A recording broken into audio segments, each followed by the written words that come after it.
Video call करके छौड़ी video call करके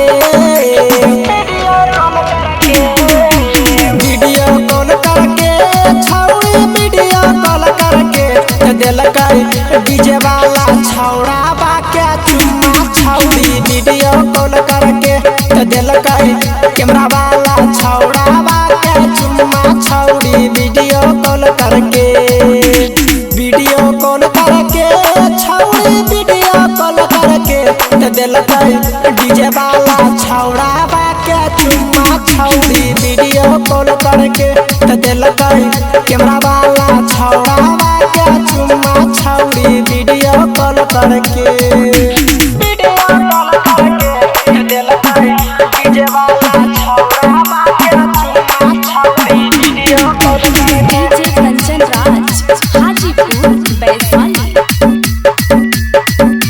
सिंगिंग बाय दीपक दिलवाला। थोड़ा जी मोबाइल जब से लेलकई छौड़ी हाथ में याराबा के फोटो रखे लगलई अपना साथ में।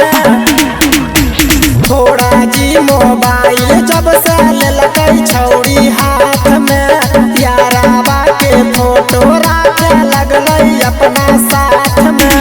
वीडियो कॉल करके छौड़ी वीडियो कॉल करके चुसबै होठवा के अपन होठा लिया छौड़ी वीडियो कॉल करके दिलकई डीजे वाला छौड़ा बाके चुम्मा छौड़ी वीडियो कॉल करके वीडियो कॉल करके दिलकई डीजे वाला छौड़ा बाके चुम्मा छौड़ी वीडियो कॉल करके DJ Kanchan Raj Hajipur Vaishali. Singing by Deepak Dilwala. छौड़ी के पढ़ाई में ना लागो एकरा मन रे अमन सनो जबे पर लुटाबै आपन धन रे।